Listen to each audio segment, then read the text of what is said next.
Hello students, welcome you all back. आज मैं आपके साथ बात करने जा रही हूँ ALS प्रोजेक्ट की, जो कि है सेकंड टर्म में of class 11th as well as class 12th। Students, पहले हम इसको ASL कहते थे क्योंकि स्पीकिंग पे प्राइमरली अलग से एक एक्टिविटी होती थी जिसमें 10 मार्क्स होते थे, और लिसनिंग की एक अलग एक्टिविटी होती थी 10 मार्क्स की। बट अब हम इसको ALS कह रहे हैं, जिसके अंदर की 5 मार्क्स का आपका जो है वो प्रोजेक्ट या पोर्टफोलियो रहेगा, और 5 मार्क्स का आपका जो है अलग से वाइवा होगा ऑन द सेम पोर्टफोलियो और project that you are going to submit.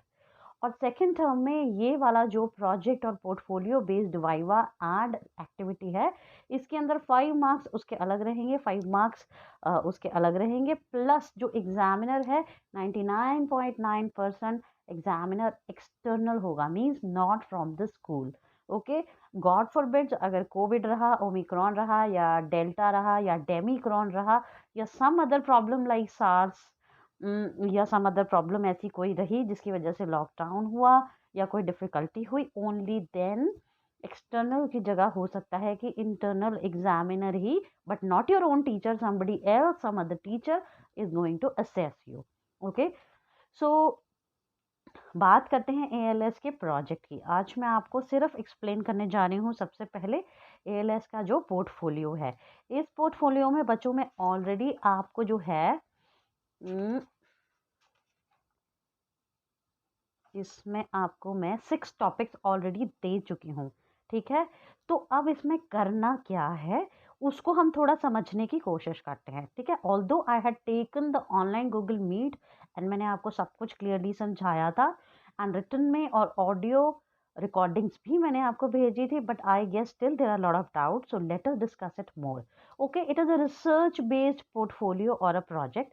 Now in this you can listen to any podcast or interview or radio program or TV documentary on the topics which have been given to you। जो topic आपको दिए गए हैं उस पे आप ये सब कुछ, या कोई इंटरव्यू यूट्यूब पे देख सकते हैं, गूगल पे देख सकते हैं, पॉडकास्ट उसका सुन सकते हैं, रेडियो पे सुन सकते हैं, टीवी पे डॉक्यूमेंट्री देख सकते हैं, या फिर you can watch this particular YouTube video on how to conduct an interview, and then you have to conduct an interview and submit the project report।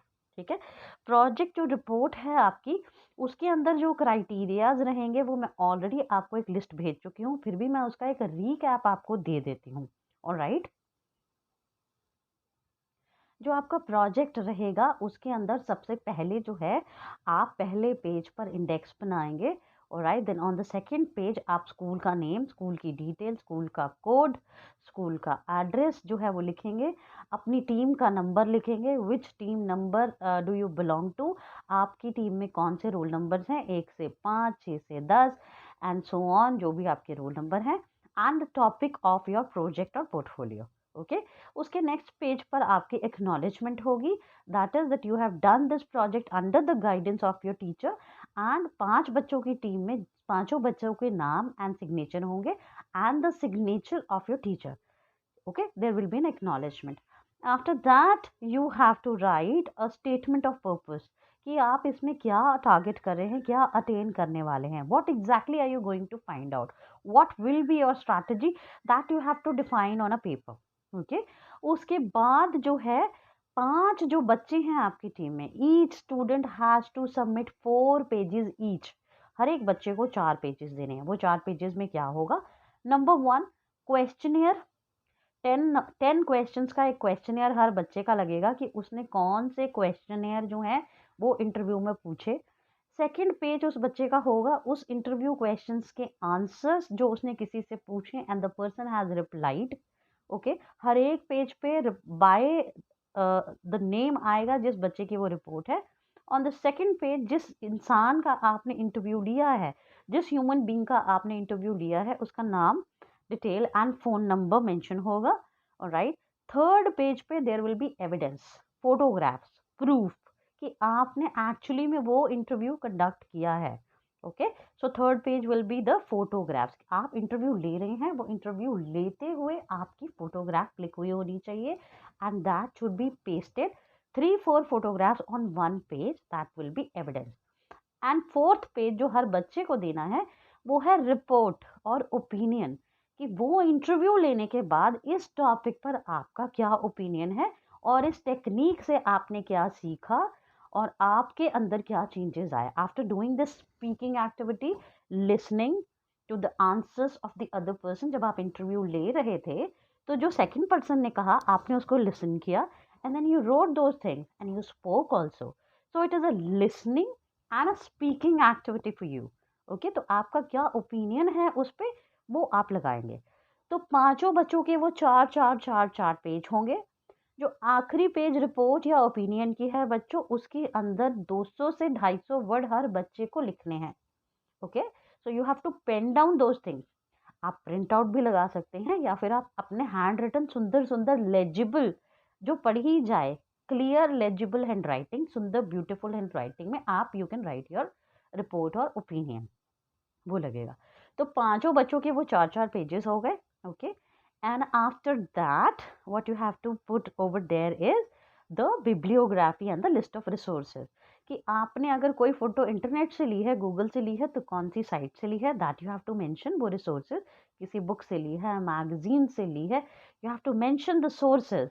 And bibliography, अगर कोई भी डिफिकल्ट वर्ड भी है जो आपने यूज किया है, तो you have to explain the meaning appendix की तरह से। ओके, तो आपने कौन सी चीज कहाँ से रेफरेंस की उठाई है, you have to attribute the real source as that as the copyright intellectual property of that person. Okay, तो ये हो गया कि आपका जो प्रोजेक्ट होएगा वो कैसा होएगा। ठीक है, तो 5 बच्चों में 1 कैन बी टीम लीडर, जो ध्यान रखेगा कि file should be beautifully decorated and all these pages should be in sequence. Alright, the sequence has to be there.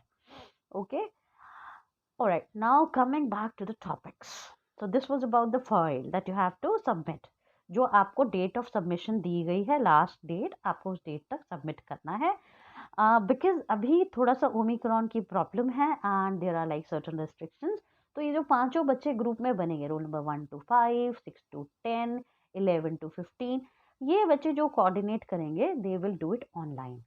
आप अपनी एक गूगल मीट लेंगे, 1 से 5 रोल नंबर अलग से, 6 से 10 अलग से, इस तरह से जो जो ग्रुप्स हैं वो अपनी ऑनलाइन मीट लेंगे।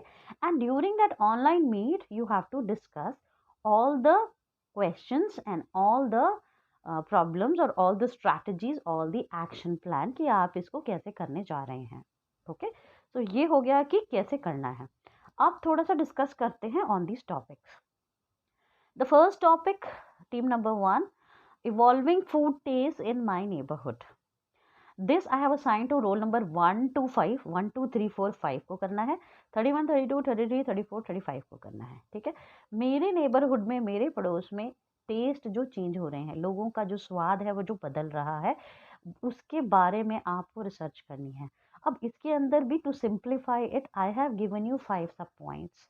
First one is the Chinese food. So roll number 1 and 31 can make a questionnaire on Chinese food. 10 questions बना लीजिए चाइनीज फूड के बारे में। Okay, any 10 question. What exactly do you understand by the Chinese food? Okay, which Chinese food did you eat last? How frequently do you eat it? आप कब कब खाते हैं, हफ्ते में कितनी बार खाते हैं, आपने लास्ट चाइनीज फूड कौन सा खाया, आपका फेवरेट चाइनीज फूड कौन सा है। बिकॉज आपको यही क्वेश्चन किसी से पूछने हैं, फ्रॉम अ थर्ड पर्सन, किसी और से पूछने हैं। तो जैसे मान लीजिए मेरे सामने, मान लीजिए मिस्टर कमल खड़े हैं। Hello mister Kamal, today I will ask you about your liking for the Chinese food. what all Chinese foods have you eaten so far? First question, आपने अभी तक कौन कौन से चाइनीज फूड खाए हैं, वो बताएगा। मोमोज, चाउमीन और जो भी आंसर्स होंगे, right, chilli potato, fried rice और इस तरह के other Chinese item, he will say थुपका, the soups, right. So he is going to talk about all those things, dim sums. Okay, which is your favorite Chinese food? You can ask that person. You are asking from Mr. Kamal, तो Mr. Kamal आपको answer करेंगे, मेरा favourite Chinese food है dim sum. So you have to write his favorite food is dim sum. You have to write down that answer. Okay, third question can be how frequently do you eat it? आप कितनी बार हफ्ते में खाते हैं। Okay, he will answer, मैं हफ्ते में 2 बार खाता हूँ। So you have to write he eats Chinese food twice in a week. Okay, 3 questions हो गए। चौथा क्वेश्चन कैन बी क्या आप इसको खाने के लिए रेस्टोरेंट में जाते हैं? Do you go outside to a restaurant to eat this food? You will say yes you, हाँ हमें जनरली तो मैं जाता ही हूँ, नहीं तो कभी कभी हॉटस्पॉट से खा लेता हूँ। तो will write down yes, generally he goes outside to a restaurant, but sometimes he goes to a hotspot which is a roadside vendor. Okay, the next question, इस तरह से ये 5 questions हो गए। next question can be, do you consider these Chinese foods healthy? क्या आपको लगता है कि Chinese food healthy होता है? Whatever is the answer. Next question can be, do you think it has replaced the Indian food market? Next question can be, do you think Indian people are losing their customers to China because of this food industry? Okay. Next question can be, do you think it is making a bad impact on the health of children? छोटे बच्चों पे इसका कोई side effect हो रहा है? Okay. Next question can be, क्या कोई पर्टिकुलर एज ग्रुप है जो इसको लाइक करता है? Is there a particular age group which likes और प्रेफर्स द चाइनीज फूड? तो इस तरह से आपके 10 क्वेश्चंस हो गए। Then talking about the fried food, इसी तरह के 10 क्वेश्चंस आप इस पे भी बना सकते हैं। Then talking about the American fast food, roll number 33 and 3 will do it. Same thing. Roll number 4 and 34 will do home delivery food या packed food. Similar type of questions. क्या फूड की क्वालिटी अच्छी होती है? Is the quality of the home packed food or home delivered food good? Okay. Why do people prefer home delivery of the food? लोग क्यों पसंद करते हैं इसको? Okay. Is it economical? क्या इससे कुछ पैसे बचते हैं? 3 questions. Okay. Next question. Do you think this concept of home delivery food or packed food will continue to grow in India? क्या ये इंडिया में आगे चलता रहेगा ट्रेंड? ओके, 5 क्वेश्चंस हो गए। Do you think this fast food do you think this packed food and home delivery food has any correlation with the Covid and other lockdowns और other diseases?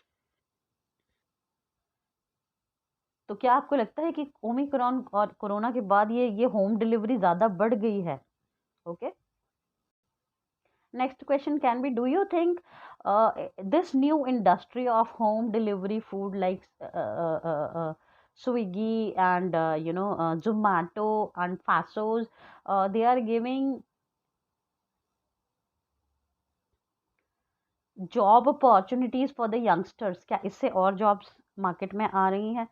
Okay, one question can B, क्या आप मुझे कुछ companies के नाम, first question can B, क्या आप मुझे कुछ होम डिलीवरी फूड एप्स के बारे में बता सकते हैं? Can you name some of the apps which deliver the home delivery food? Foodpanda, Zomato, Swiggy, Faasos and so many other apps are there these days, even Uber Eats. Okay, they have also ventured into the delivery of the foods. तो इस तरह से simple 10 questions आपको बनाने हैं और उस 10 question को आपने किसके साथ इंटरव्यू किया, उसका नाम, उसका phone number and whatever answer that person has given, you have to jot down those answers, लिखने हैं, फाइल में लगाने हैं, फोटो लगानी है, आपका उसके बारे में ओपिनियन लगाना है। Last is the south Indian food, similar question जो मैंने Chinese food, fried food, American और साउथ इंडियन में सिमिलर क्वेश्चन आप फ्रेम कर सकते हैं। ओके, तो ये हो गया आपका टॉपिक नंबर 1, रोल नंबर 1 से 5, 31 से 35। Students, coming on to topic number 2, disadvantages of overuse of digital devices. Roll number 6 to 10, 6, 7, 8, 9, 10, 41, 42, 43, 44, 45 and 36 to 40, 36, 37, 38, 39, 40। In roll numbers को इस टॉपिक पे करना है।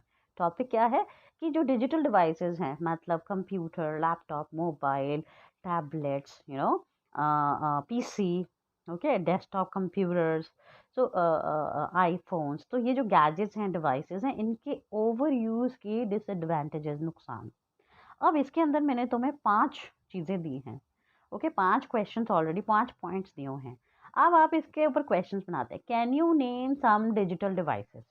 व्हाट आर डिजिटल डिवाइसेस, होती क्या हैं? तो आपने किसी से पूछा कि सर आप बताइए जो आजकल ये डिजिटल डिवाइसेस हैं, व्हाट एग्जैक्टली आर दे, ये क्या होती हैं? तो वो बताएगा आपको कि डिजिटल डिवाइसेस होती है जैसे मोबाइल हो गया, कंप्यूटर हो गया, लैपटॉप हो गया। तो first question can be like this. Then second question भी, सर आप ये बताइए, सर जैसे आप समझ लो आप मिस्टर माइक से आप बात करें, so mister Mike can you tell me Why have they become so important these days? आजकल ये इतनी इम्पोर्टेंट क्यों हो गई हैं? तो पर्सन अपना आंसर देगा। क्योंकि आजकल जो है ना, इंटरनेट के बिना आप ऑफिस का काम नहीं कर सकते, इंटरनेट के बिना आप कोई भी चीज़ नहीं कर सकते। गूगल में ही आप हर चीज़ सर्च करते हो, चाहे वो आपका रास्ता हो, चाहे वो आपके खाने की चीज़ हो, चाहे वो कोई सा पढ़ाई से रिलेटेड चीज़ हो, इसलिए बड़ा ही इम्पोर्टेंट है। So the person will answer, all the apps are there in the mobile phone, you have to write. उसने हिंदी में बताया आपको, but then you have to translate it. तो आप इसको रिकॉर्ड भी कर लीजिए, ठीक है? जब आप वो उस बंदे से आप इंटरव्यू ले रहे हैं, आप उसको रिकॉर्ड करेंगे। आपका क्वेश्चन इंग्लिश में होगा, वो हिंदी, पार्शियल हिंदी, हिंदी और इंग्लिश मिक्स करके बता रहा है, आप बाद में उसको ट्रांसलेट कर सकते हैं। So have to record it, okay? तो आप लिख लेंगे that all the important apps are there today in the phone only. For example, Google Maps is there to search the navigation. Okay. To order the food, you have to go in the app, so phone is required. To search for any information, you have to Google that particular information. So that's why the phones and the internet have become very important. The next question can be, do you think there is any side effect of overuse of mobile on eyes? तो बंदा, जो भी आप mister mic थे आपके, he will answer, हाँ, आँखों पे बहुत नुकसान होता है, आँखें कमज़ोर हो रही हैं, छोटे-छोटे बच्चों को चश्मे लग रहे हैं और इसकी जो रेडिएशंस हैं, वो आँखों की रोशनी को हार्म कर रही है। You are going to jot down. First, you are going to record it and then you will translate it. Yes, it is very harmful for the eyes. The number of the eyes is increasing. Even the small kids, small children, they wear spectacles these days, and it is the radiations which emit from the mobile phone are not good for eyes. Next question can be, do you think there is any side effect of overuse of mobile or digital gadgets on the brain? दिमाग पे कोई असर होता है? You can signal like this, brain. Okay, तो वो बोलेगा हाँ, दिमाग पे असर होता है।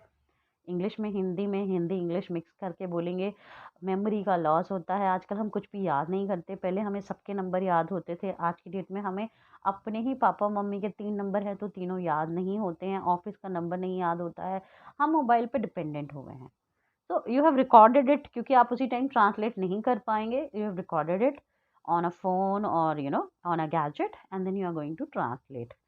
Yes, these days the use of the mobile has affected the memory, because we do not recall the numbers, we cannot memorize anything, we whatever, even if we have to do a small calculation, we take out our mobile phone and jot down the numbers and do the calculation using the calculator.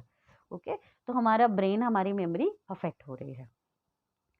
Then there can be another, is there any harmful effect of phone, overuse of phone on health of the person, like flexibility and activeness? तो बंदा बोलेगा हाँ, आजकल बच्चे ना mobile पे ही game खेलते रहते हैं, पता नहीं कौन कौन सी गेम खेलते रहते हैं, बाहर जा कर के नहीं खेलते हैं। हमारे टाइम में हम इतनी सारी गेम्स खेलते थे। आजकल के बच्चे, they are only doing on mobile और अ पीसी।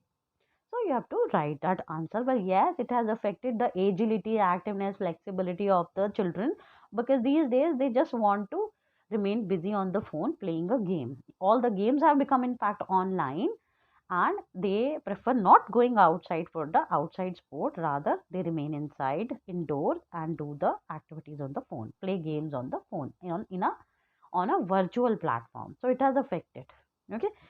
Socialization के बारे में बात करते हुए 10 questions if you have to make. So you can say, do you think it has affected the gregariousness or socialization? तो बंदा बोलेगा हाँ, पहले तो हमारे दोस्त होते थे, हम उनके घरों में जाते थे, कार्ड देने जाते थे, मिलने जाते थे। आज की डेट में तो कार्ड भी व्हाट्सएप पे आने लगे हैं, राइट? सो दिस इंफॉर्मेशन जो उसने आंसर दिया है, you have recorded it, you can translate it. That yes, earlier people were very social, they used to go outside and meet other people and relatives and friends and acquaintances, but now people send even the wedding invitation via a WhatsApp message on phone. Okay, so yes, there is a change. So you can ask another question, which other factors have become affected due to overuse of mobile or digital gadget? और कौन से factors affect हुए हैं? तो person कह सकता है कि देखो, पहले एफएम रेडियो अलग से होता था, अब नहीं होता है। और you can frame a question, do you think the use of phone has affected the manufacturing of radio? Do you think the use of a mobile phone और laptop and tablet have affected the manufacturing of a torch? Do you think the manufacturing of the calculator has been affected because of the digital devices? Do you think the real maps, people wherever the tourists wherever they went, they bought the maps. Now these days, do you think the original maps have got affected due to the overuse of digital devices? Do you think there is any correlation in the decline of diaries, paper diaries that people used to keep, contact diaries, versus the use of digital devices like mobile? Okay, do you think online frauds and hacking and phishing has increased because of the overuse of digital devices? So इस तरह के 10 questions, any 10 questions जो topics आपको दिए हैं, you can frame, okay, and you can make a project on that. Coming to the topic number 3, crime against women. Okay, इसमें roll number 11 to 15 and 46 to 50. Right, इसके अंदर मतलब औरतों के प्रति होने वाले जो क्राइम है, अपराध हैं, उसके बारे में है। अब 5 सब टॉपिक्स मैं ऑलरेडी दे चुकी हूँ। इन सब टॉपिक्स के अलावा भी बहुत सारे क्वेश्चंस हैं जो बनते हैं। First question can B, what exactly do you think is a crime against women? Suppose I am talking to a lady. मान लीजिए मैं एक औरत से पूछ रही हूँ। मान लीजिए श्रीमती कमला is there in front of you. So कमला जी, आपके हिसाब से क्राइम अगेंस्ट वुमेन में कौन सी चीजें आती हैं? Which all things come into it? So now that lady will answer. जैसे कि उसको मारना, जैसे कि दहेज मांगना, जैसे कि उसको आगे बढ़ने नहीं देना, पढ़ने नहीं देना, उसको घर में टॉर्चर करना, तो ये सब क्राइम है। So you will translate that answer later on. Okay, domestic violence, dowry, restricting the women to home, or discrimination against women. So these are the crimes against women. जो वो आंसर बताएगी उसके हिसाब से you have to write down. Then you can talk about, okay, आपके हिसाब से ये सारे क्राइम अगेंस्ट वुमेन क्यों होते हैं? Why do these crimes take place? तो वो और बताएगी क्योंकि ना लोगों को मतलब इतनी अकल नहीं है, समाज में पढ़ाई नहीं है, लोग इतने अवेयर नहीं हैं, और जो कानून है वो इतने सख्त नहीं है, तो इसलिए ये सब क्राइम्स होते हैं. So then you will translate that answer. Because there is lack of education in this society, women are not so educated, even the men are not so educated. There is this social injustice, there is this discrimination because of which these crimes take place. Next question can be, do you think there is any law for prevention of crime against women? औरतों के प्रति अपराध होने से बचाने के लिए क्या कोई कानून है? Well, then that lady will answer, हाँ कानून है. Yes, there are plenty of laws. Then you can ask next question, कौन से laws हैं? Which all laws are there according to you? If you know any, क्या आपको कोई law पता है? तो वो हो सकता है हाँ, जैसे कि दहेज लेना एक अपराध है, इसके लिए जेल होती है. So write down. Dowry taking, dowry, demand of dowry is a crime and there is a jail or there is a law for it. Okay, so then you can ask कि इतने कड़े कानून हैं लेकिन उसके बावजूद क्राइम हो रहे हैं. Despite such stringent laws, why do these crimes still take place in society? Then that lady will answer and you will jot down. Okay, next question can be, do you think there is any correlation in the COVID-19 and the rise of domestic violence? ऐसा actually में हुआ था बच्चों कि जैसे ही Covid start हुआ था और लॉकडाउन हुआ था और लोग 2 महीने 1 महीने घर में थे, तो जो घर में औरतें थी उनके प्रति दुर्व्यवहार एंड टॉर्चर जो है वो बढ़ गया था. रोज न्यूज़पेपर में आ रहा था that the domestic violence and the cases have increased. औरतों के प्रति जो क्राइम है वो इंक्रीज हुआ है. तो लेट दैट पर्सन आंसर. वो जो लेडी श्रीमती कमला है या जो भी जिनसे आप इंटरव्यू कर रहे हैं, वो आपको आंसर देंगे. वो right down. Okay, next question can be, do you think by educating women we can stop these crimes? आपको लगता है कि अगर हम औरतों को और पढ़ाएं, उनको और जॉब अपॉर्चुनिटीज दें, उससे कुछ क्राइम रुकेगा? Next question can B, can reservation for women in colleges help in stopping the crime? Next question can be, can reservation in in parliament for MP seats, MLA seats, if reservation takes place, do you think women as lawmakers can come and stop some crime against women? अगर हम औरतों को parliament में reservation दें, MLA MP की, औरतें कानून में आए, तो आपको लगता है क्राइम कुछ कम होगा? Do you know any icon who is a very strong lady who has spoken against the crime for women? ऐसी कोई औरत को आप या आइकन को जानते हैं जिसने औरतों के लिए काम किया हो या औरतों के लिए जो क्राइम होते हैं उसके खिलाफ आवाज उठाई हो? अगर उनको पता होगा शी विल आंसर, अगर उनको नहीं पता, like Kiran Bedi is there, हमारी राष्ट्रपति जो थी पहले थी, missus Pratibha, honourable Pratibha ji was there, Sonia Gandhi was there, Indira Gandhi was there, so leaders are there no who have done lot for raising their voice for crime against women. सबसे पहले तो Kiran Bedi is an icon and there can be other ladies as well. अगर उनको नाम पता है तो बता देंगे, नहीं पता है शी कैन से नहीं मेरे दिमाग में नहीं आ रहे हैं, you can write down you know. तो आप do you have any suggestion to stop it? क्या आपके पास कोई सजेशन है टू स्टॉप द क्राइम? उनके पास जो हल होगा she will answer that, you have to write down. क्या आप गवर्नमेंट को कोई सजेशन देना चाहेंगी, कोई लॉ में सजेशन या चेंज देना चाहेंगी? Can you suggest any change in the law that can stop crime against women? Okay, is there any change in the law that you are aware of, you know, which stop the crime against women? So these kind of questions, आपको सिर्फ 10 questions बनाने हैं. Okay, so you can make any type of simple questions for on this topic and submit a project report. Next topic, topic number 4 is the old age homes, roll number 16 to 20 and 51 to 55. They have to do it.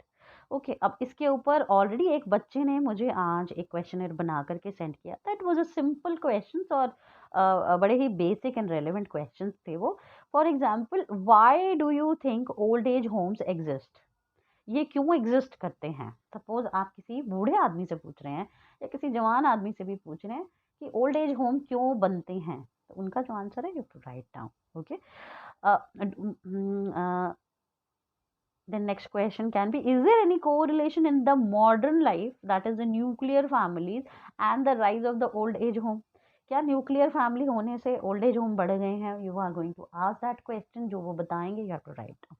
ठीक है, do you know of any places in Delhi where the old age homes are there? क्या आपको पता है दिल्ली में कहाँ है? कोई जगह का नाम पता हो आपको? What is the procedure to go there in the old age home? क्या प्रोसीजर है वहाँ जाने का? Who goes to the old age homes? कौन जाता है ओल्ड एज होम्स में?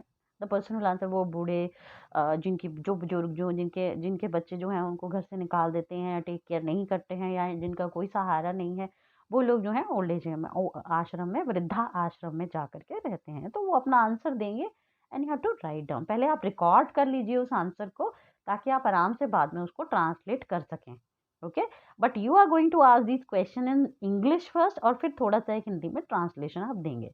Alright, next question can be, how are the old age homes run? ये किस तरह से चलते हैं? What is the role of the government in funding the old age homes? Government का क्या कोई रोल या सपोर्ट है? Okay, then next question can be, do you know anybody who is in an old age home? क्या आप किसी को जानते हैं जो ओल्ड एज होम में है? Okay, next question can B, is any of your family member in old age home? क्या आपकी फैमिली में से कोई वहाँ ओल्ड एज होम में गया है? Okay, the next question can be, do you think because of education and westernisation this concept has emerged in India? क्या आपको लगता है कि वेस्टर्नाइजेशन हमारा हो रहा है, अमेरिका की सोसाइटी से हम इन्फ्लुएंस होकर के जो है आज की डेट में ओल्ड एज होम्स जो हैं वो इमर्ज हो रहे हैं इंडियन सोसाइटी में? Okay, so these type of questions you can ask, you can frame in a questionnaire, simple basic questions. इस तरह के 10 questions आप बनाएंगे. Okay, and you will submit a project report on this topic. Okay, coming to the next topic, topic number 5, COVID pandemic effects or fallouts on 5 topics again. Roll number 21 to 25 and 56 to 60, they have to do it.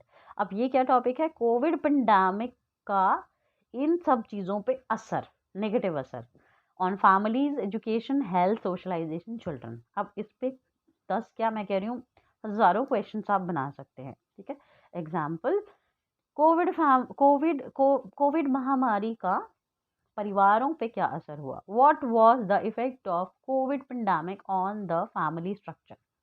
Okay, मान लीजिए आपने ये सवाल किसी से पूछा तो वो बताएंगे कि फैमिलियां बर्बाद हो गई, कई लोग मर गए, उनके घर के कमाने वाले ब्रेड अर्नर्स जो थे उनकी डेथ हो गई, and now they are in a very bad condition. So you will write down, because of the COVID pandemic, many of the families lost their bread earners and now they are living in sheer poverty and problem. Okay. Second question can be, क्या Covid ने families को जोड़ा है या तोड़ा है?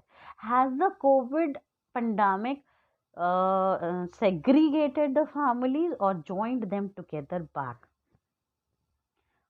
जिनसे आपने ये क्वेश्चन पूछा है वो या तो कहेंगे तोड़ा है या जोड़ा है, वो जो भी कहेंगे you can write down. Okay. Do you think the condition of the family has deteriorated after COVID pandemic? क्या आपको लगता है कि फैमिलीज की जो हालात थे वो खराब हो गए हैं पेंडेमिक के बाद? आंसर जो भी हो इंसान दे, यू कैन राइट डाउन उसका रीजन. मान लीजिए कहता है हाँ हो गए हैं, you can ask the reason, why do you think so? आपको ऐसा क्यों लगता है? You can write down that response. Okay. Then next question can be, do you think the COVID pandemic has affected the studies? पढ़ाई पे असर हुआ है? हाँ हुआ है, येस नो जो भी आंसर होगा. So is it a positive effect और a negative effect? And whatever you think why so, मतलब अगर वो येस कहे तो क्यों और नो कहे तो क्यों. ओके. एजुकेशन से ही रिलेटेड पेंडेमिक के और क्वेश्चंस बन सकते हैं. Do you think the use of digital devices has increase during for studies during the Covid? आपको लगता है कि कोविड के टाइम में पढ़ाई के लिए जो डिजिटल डिवाइसेस का यूज था वो बढ़ गया है, बहुत ज़्यादा हो गया है? Yes no. Okay. Why do you think so? आप ऐसा क्यों सोचते हैं? Yes no. Do you think that because of COVID and the increased use of mobile phones and internet has affected the health of the person, health of the students? उससे बच्चों की health पे असर आया है? yes no. how has the health been affected because of covid? covid से health पे क्या असर आया है वो बताएंगे. how has covid affected the immunity of a person? बंदों की इम्यूनिटी पे, रोग प्रतिरोधक क्षमता पे कैसे असर आया है? Okay.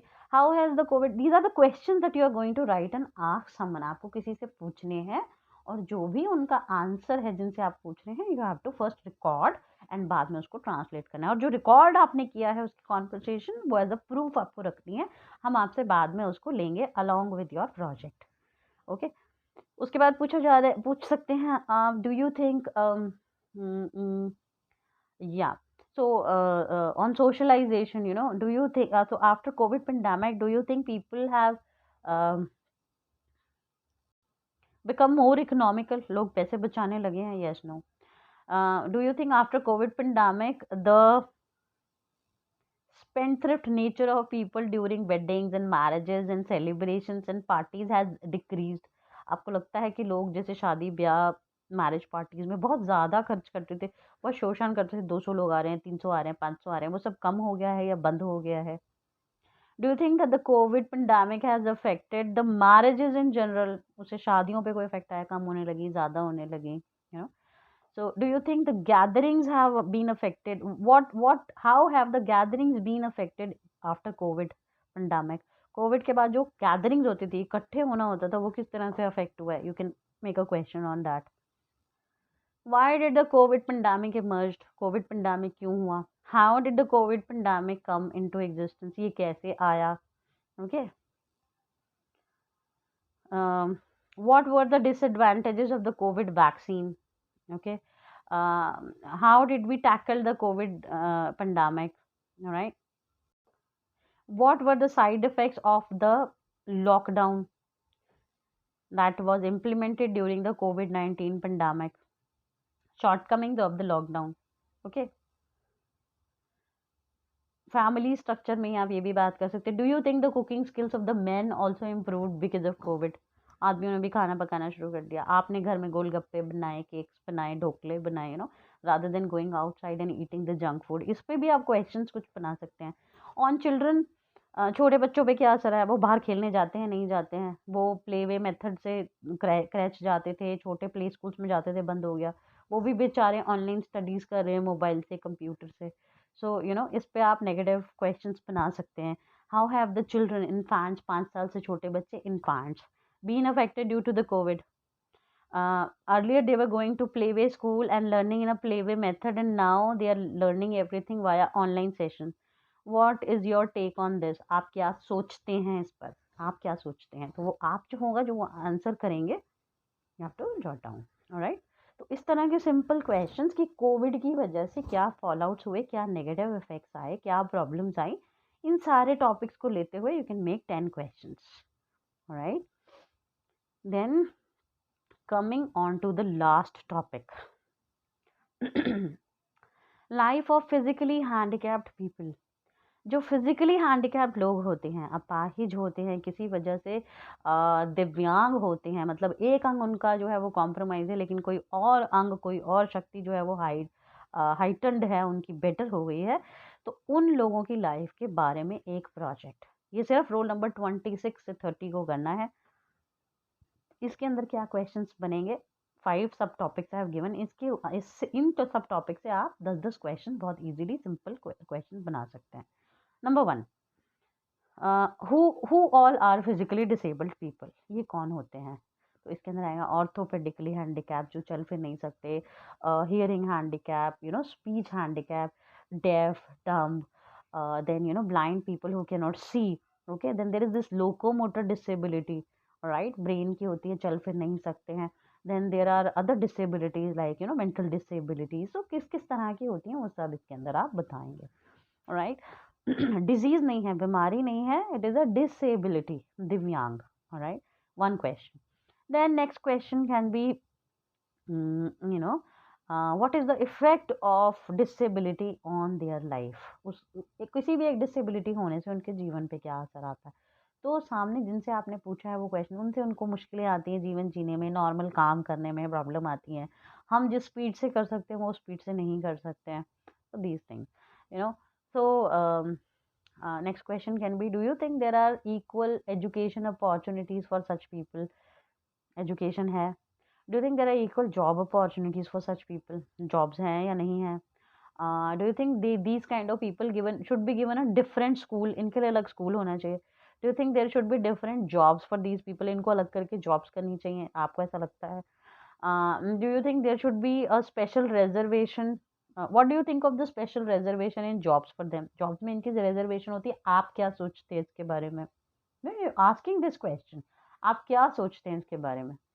Okay. Then there can be this question, do you think it is easy for them to do their daily chores? अपने रोज के काम करना उनके लिए आसान है? Do you think it is easy for them to follow the rules? उनके लिए आसान है सारे रूल्स को फॉलो करना? Do you think government is doing something for their benefit and welfare? Government उनके लिए कुछ कर रही है? Do you think there should be special scholarship for them? उनके लिए स्कॉलरशिप स्पेशल होनी चाहिए? Do you think there should be different colleges also for them? उनके लिए अलग से कॉलेज होना चाहिए या नहीं होना चाहिए? आप क्या सोचते हैं इस बारे में? Okay, how has Covid affected their life? Covid का उनकी लाइफ पे क्या असर हुआ है? Do you think COVID has created even more problems in their life? क्या कोविड से उनकी लाइफ में और ज़्यादा प्रॉब्लम्स आ गई हैं? Do you think COVID has further deteriorated their health? क्या इससे उनकी हेल्थ और ख़राब हो गई है? या इम्यूनिटी पे भी आप question, do you think their immunity has been affected more due to COVID? उनकी इम्यूनिटी और ज़्यादा ख़राब हुई है? Do you think they are at higher risk than a normal person because of COVID? आपको लगता है कोविड में नॉर्मल इंसान से ज़्यादा उनको रिस्क है? Simple question. Okay, do you think there should be special reservation in the hospitals also for such people during this pandemic or any other pandemic? कोई भी महामारी आती है, महामारी आती है, सॉरी, बिग डिजीज, उसमें इन लोगों के लिए स्पेशल रिजर्वेशन होनी चाहिए हॉस्पिटल्स में। जब हम जैसे नॉर्मल लोगों को ही इतनी प्रॉब्लम आ रही थी टू गेट अ सीट और बेड इन हॉस्पिटल, तो इनको कैसे मिले? तो इनके लिए स्पेशल रिजर्वेशन होनी चाहिए।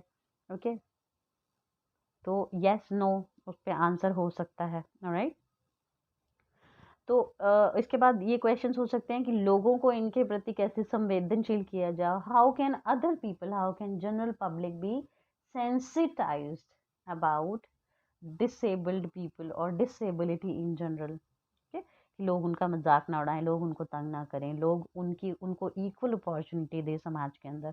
तो इस बारे में questions, lot of questions can be framed. Do you think some type of disabilities are better than the others? आपको लगता है कुछ तरह की डिसेबिलिटी, दिव्यांगता बेटर है और दूसरी तरह की जो है वो थोड़ी ज़्यादा प्रॉब्लम क्रिएट करती है, ऐसा कुछ है? डिग्री ऑफ सिवियरिटी, कितनी ज़्यादा प्रॉब्लम है इसको, is there any difference? Do you know any disabled person? क्या आप किसी डिसेबल्ड को जानते हैं? Is there any family member of yours who is a disabled? क्या आपकी फैमिली में से कोई डिसेबल्ड है? Who takes care of that person? उस इंसान की कौन ख्याल करता है? How do you take care of the disabled person? आप उसका कैसे ख्याल रखते हैं? Is there any special thing that is required to raise such children? ऐसे बच्चों को पालने में क्या ज़्यादा प्रॉब्लम आती है माँ को? Is it difficult to take care of such disabled people in your own house? क्या अगर आपको अपने घर में कोई ऐसे डिसेबल्ड हो, उसकी टेक केयर करना, ख्याल रखना ज़्यादा मुश्किल होता है? Is there any law for the protection of the rights of disabled people? क्या इनके लिए कोई खास लॉ है? Is there any support from the government for such people? क्या गवर्नमेंट की तरफ से इनके लिए कोई जो है सपोर्ट है? और यस है बच्चों। फॉर एग्जांपल इनको क्रचेज और इनको जो व्हील चेयर्स होती हैं और इनको जो प्रोस्थेटिक लिम्स होते हैं, मतलब कृत्रिम अंग, आर्टिफिशियल जो लिम्स देते हैं, वो भी गवर्नमेंट बहुत सारी फ्री देती हैं, कई सर्जरीज इनकी फ्री करते हैं, लॉट ऑफ फैसिलिटीज़। तो मतलब आपको पता है या मुझे पता है, लेकिन वो जो पर्सन जिससे आप इंटरव्यू कर रहे हैं वो आंसर आपको क्या दे रहे हैं। तो इस तरह के बहुत सारे क्वेश्चंस बन सकते हैं। क्या आपकी फैमिली में से कोई है, आपका कोई फ्रेंड है, क्या आप किसी को जानते हैं, आप उसकी कैसे टेक केयर करते हैं, कोई लॉ है, नहीं है, आप कोई सजेशन देना चाहेंगे गवर्नमेंट को? Is there any suggestion that you want to give to government? Okay, do you know of any law amendment recently for helping these people? क्या आपको कोई ऐसा कानून पता है जिससे इन लोगों की मदद होती हो? Simple question, is their life easy? क्या इनका जीवन नॉर्मल लोगों के कंपैरिजन में आसान होता है? Are there any special gadgets for them? क्या इनके लिए कोई स्पेशल गैजेट होते हैं? वेल यस बच्चों, इन्हीं के लिए ये गूगल स्पीकिंग वाला आया था। आजकल आप भी यूज़ करते हो, रादर देन टाइपिंग एवरीथिंग, आप गूगल स्पीकिंग वाला जो है वो ऑन करें, उसको बोले एलेक्सा है, सीरी है, right? Lot of apps are there, आप सिर्फ उसको बोलते हैं और वो सीख जाता है। Is there any special news channel for them? Well yes, there is a news channel जिसमें सिर्फ इशारों से सारी बात कही जाती है, राइट? लिप सिंकिंग होती है, आवाज़ नहीं होती है, but then that is for the deaf and dumb. तो इस पे भी आप क्वेश्चंस बना सकते हैं। Do you know of any channel, any news channel meant for only deaf and dumb? Do you think these kind of news channels are beneficial for them? इससे उनको कोई फ़ायदा होता है? Do you know of any TV programme for such disabled people? कोई ऐसा TV programme आप जानते हैं जो ऐसे ही लोगों के लिए बना हुआ होता है?